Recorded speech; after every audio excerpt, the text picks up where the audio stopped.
आज हम अपनी ज़बान जो कि छठी जमात की बुक है, आज हम इस लेसन से रविंद्रनाथ टैगोर को पढ़ेंगे।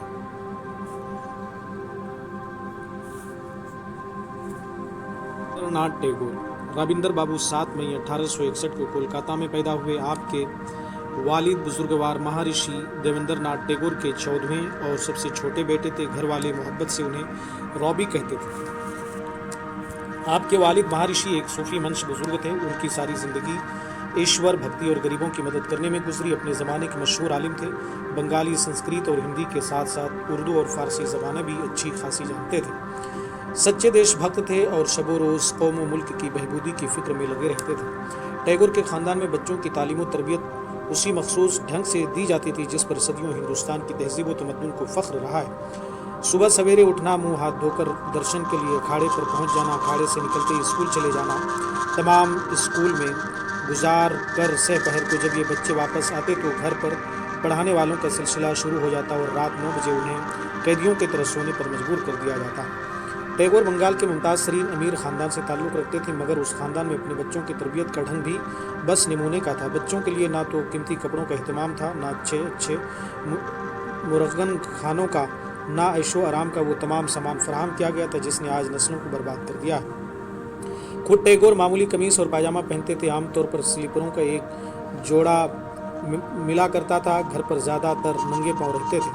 अभी टैगोर 8 ही बरस के थे कि उनके बड़े भाई ज्योतिनाथ ने उनसे कहा, रॉबी तुम शेर क्यों नहीं कहते। टैगोर ने पहली नज्म कवल पर लिखी। नज्म कैसी थी कुछ पता नहीं, लेकिन ऐसा ज़रूर था कि उसे देखकर ज्योतिनाथ की आंखों में खुशी के आंसू छलक आए। उन्होंने अपने छोटे भाई की हिम्मत बढ़ाई और सबसे पहले बंगाली बहरों के उतार चढ़ाव पर तालीम दी। टैगोर की शायरी की ये इब्तिदा थी। इसके बाद जब नॉर्मल स्कूल पहुंचे तो बाकायदा सुर्ख रंग की कॉपी पर शेर लिखने लगे। अक्सर फुर्सत के वक्त ये अपने शेर ज्योति बाबू को सुनाया करते थे। ज्योति जब उन्हें अपने दोस्तों से मिलाते तो हमेशा शायर की हैसियत से तारुफ कराते। इस हिम्मत अफजाई का ये नतीजा निकला कि ये जल्द शायर की हैसियत से रोशनास हो गए। बात कुछ और आगे बढ़ी। टैगोर की शोहरत नॉर्मल स्कूल के सुपरिंटेंडेंट तक पहुंची। उन्होंने टैगोर के शेर सुनकर उन्हें अपने ख़ास शागिर्दों में शामिल कर लिया। टैगोर की ज़िंदगी जिस अधूरी तालीम के दौर से गुजर रही थी वो टैगोर के ख़ानदान के लिए किसी तरह इत्मीनान बख्श न थी। अपने बड़े भाई ज्योतिनाथ के साथ उन्हें इंग्लिस्तान तालीम हासिल करने के लिए भेज दिया गया। यह 1877 की बात है। टैगोर को पहले तो एटिन कॉलेज फिर यूनिवर्सिटी कॉलेज लंदन में दाखिल करा दिया गया, जहां वो कई महीने तक पढ़ते रहे। लेकिन जल्द ही उनका दिल उचाट हो गया। ताज्जुब, काले गोरे का फ़र्क, गुलाम और आका का इम्तियाज़, इन सब बातों को उनका दिल बर्दाश्त न कर पाया और एक मरतबा फिर उन्होंने अपना सारा ध्यान शेर व शायरी और अदबी मशगलों की तरफ लगा दिया। उस ज़माने में उन्होंने नज़्म से ज़्यादा नस्र लिखने की कोशिश की। इंग्लिस्तान में कुछ दिन ठहरने के बाद जैसे गए थे वैसे वापस आए। कोई डिग्री साथ न लाए। ख़ानदान के लोग नाराज़ थे, इसलिए उनको हुक्म मिला कि शेलदान पहुंचकर जागीर का इंतज़ाम करें। यहाँ उन्हें पहली बार इस हिंदुस्तान की गरीबी और इफलास, गांव वालों की भूल मुनसाहट और इंसानियत को गहरी नज़र से देखने का मौका मिला। यहाँ उन्हें गरीब काश्तकारों के सादा ज़िंदगी से साबका पड़ा। यहाँ वो गरीब और मज़दूरों के दुख दर्द में शरीक रहे और जागीर का इंतज़ाम इतना अच्छा किया कि सभी मुतमईन हो गए। यहाँ उनकी शायरी को नई ज़िंदगी मिली। इनके बहुत से ड्रामे और गीतों के मजमूए उसी शेलदान की पैदावार हैं। टैगोर को मौसीकी से भी कुदरती लगाव था। आपने बचपन से मौसीकी की बाकायदा तालीम हासिल की। उन्होंने न सिर्फ गीत लिखे बल्कि उन्हें दिलकश धुनों पर गाकर सुनाया भी करते थे। उन्होंने अपने गीतों की धुनें खुद बनाई। उनकी बनाई हुई धुनें रफ्ता रफ्ता बंगाल के सबसे ज़्यादा मकबूल संगीत बन गए। उन्हें रविंद्र संगीत का नाम दिया गया। बंगाल की मौसीकी रविंद्र संगीत को एक अहम मकाम हासिल है। टैगोर की एक और बात सुनकर आपको बड़ा अचंभा होगा। उन्होंने 60 साल से ज़्यादा की उम्र में मुसव्वरी सीखी। भला इतनी उम्र को पहुंचकर इंसान किसी नए फ़न को तो क्या सीखता, अपने उस फ़न से भी उगता जाता है जिसका वो माहिर होता है। लेकिन टैगोर ने उम्र के उसी हिस्से में एक नए फ़न को सीखा, पूरी तवज्जो और मेहनत से सीखा। और अभी उसे सीखे हुए 10-12 साल भी न हुए थे कि मुसव्वरी के माहिरों ने उन्हें मुसव्वरी के पैगम्बर का दर्जा दे दिया। टैगोर की तस्वीरें ज़्यादातर कुदरती मनाजिर पर हैं, जंगल के जानवरों पर हैं और परिंदों पर हैं। इन तस्वीरों की तादाद लगभग 3000 है। टैगोर हिंदुस्तान के नहीं दुनिया के बहुत बड़े शायर थे, बहुत बड़े संगीतकार थे, बहुत बड़े मुसव्विर थे। सब बातों के साथ साथ इंसान भी थे, बहुत बड़े इंसान। जिससे मिलते बराबरी से मिलते, बहुत इखलाक से मिलते, जिस किसी से मिलते उसकी हैसियत के मुताबिक बातें करते। उन्होंने एक ज़मींदार या जागीरदार के घर में आँख खोली थी, लेकिन उनकी सादा ज़िंदगी काबिल रश्क थी। सादा लिबास पहनते थे, खाने में किसी किस्म का तकल्लुफ़ नहीं, हमेशा सादा ग़िज़ा खाते थे। अपने शागिर्दों को भी यही मशवरा देते थे, सादा और कुदरती उसूलों पर ज़िंदगी बसर करो। टैगोर को उस्ताद की हैसियत से बहुत ऊंचा मकाम हासिल है। हिंदुस्तान के पुराने ऋषियों की तरह उन्होंने हमारे लिए एक लाजवाल तरका छोड़ा है, और वो है शांति निकेतन। उन्होंने कलकत्ता से 90 मील के फासले पर एक छोटे से स्कूल की बुनियाद डाली। यहाँ बच्चों को मुफ्त तालीम दी जाती थी। उस स्कूल को चलाने में उन्हें बड़ी माली दुश्वारियों का सामना करना पड़ा। पूरी का घर बेचा, बीवी के जेवरात फरोख्त किए और थोड़ी बहुत इमदाद बाहर से हासिल की। खुदा करके उसे विश्वा भारती की शक्ल दी, और अब उस इदारे को यूनिवर्सिटी का दर्जा हासिल है।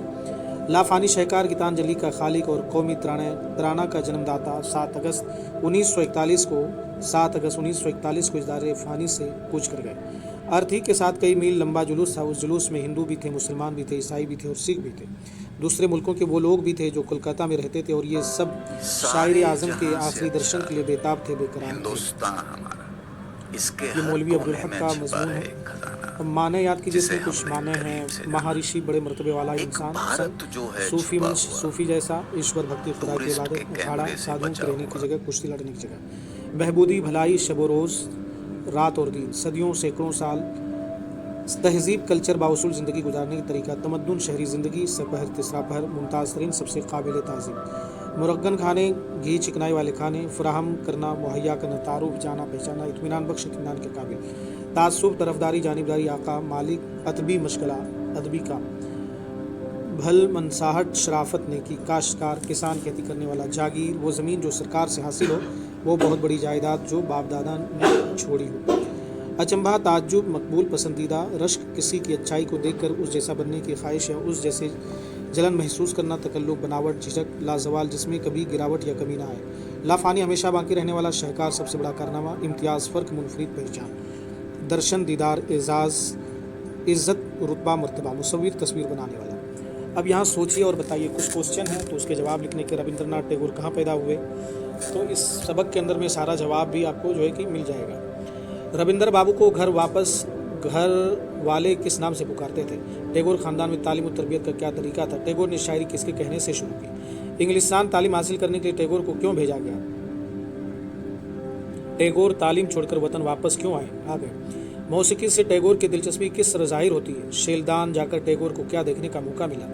टैगोर ने मुसव्विरी किस उम्र में सीखी? टैगोर ने कैसी ज़िंदगी गुजारी? टैगोर अपने शागिर्दों को क्या मशवरा देते? तालीम को फ़रोग़ देने के लिए टैगोर ने क्या काम किया? हमारा कौमी तराना क्या और उसे किसने लिखा? ये भी चीज़ें इसमें मौजूद हैं। रविंद्रनाथ टैगोर का इंतकाल कब और कहाँ हुआ? सारी बातें हैं। खाली जगह को सही लफ्ज़ से भरिए, तो इसमें सारी चीज़ें दी। रविंद्रनाथ टैगोर के लाफानी शहकार गीतांजलि को नोबेल प्राइज़ के लिए मुंतखब किया गया, तो वो इसमें आप लिख सकते हैं। रविंद्र बाबू, ये चीज़ें हैं। नीचे दिए हुए लफ्ज़ों को जुमलों में इस्तेमाल किया जाए। कौमी तराना, तालीम और तरबियत, हिम्मत अफजाई, लाजवाल, शब रोज़, तहज़ीब व तमद्दुन। वाहिद से जमा और जमा से वाहिद बनाइए। सूफ़ी, फ़िक्र, ख़ानदान, बहरों, अशार, शोरा, काश्तकारों, गीतों, ड्रामा, फनीत, तमाम चीज़ें हैं। इन लफ्ज़ों के मुतज़ाद लिखिए। मगरिब, मोहब्बत, जवाल, इब्तिदा, शागिर्द, बाकायदा, फ़रोख्त, लाफानी। सही जुमले पर सही और गलत पर गलत का निशान लगाइए। तो अगर आप पढ़ेंगे तो आपको सारी चीज़ें समझ में आ जाएगी। नीचे दिए हुए वाक़यात को सही तरतीब से लिखने के लिए बोला है। फिर नीचे दिए हुए लफ्ज़ों में से मुज़क्कर और मुअन्नस को अलग करना है। ऐलान, एजाज़ वगैरह गौर कीजिए और लिखिए। उर्दू ज़बान में हिंदी ज़बान के बहुत से अल्फाज, जैसे लफ्ज़ दर्शन को उर्दू में दीदार कहते हैं। इसी तरह नीचे हिंदी के कुछ अल्फाज दिए, उनके उर्दू लफ्ज़ लिखना है। ढंग याद रखिए। रविंद्रनाथ टैगोर के हिंदुस्तान के कौमी शायर। गौर करने की बात है। रविंद्रनाथ टैगोर बंगाल के अमीर ख़ानदान से ताल्लुक़ रखते थे, लेकिन उन्होंने सारी ज़िंदगी सादा ज़िंदगी बसर की। वो गरीबों और मज़लूमों के दुख दर्द में शरीक रहे और उन्होंने बड़े बड़े कारनामे अंजाम दिए। तो ये सबक जो रविंद्रनाथ टैगोर है अपनी ज़बान से लिया गया। दोस्तों, आप हमारे चैनल को सब्सक्राइब कीजिए, लाइक कीजिए और अपने दोस्तों के साथ में मेरे वीडियो को शेयर कीजिए, ताकि मज़ीद वीडियो आप तक पहुँचा सकूँ। शुक्रिया।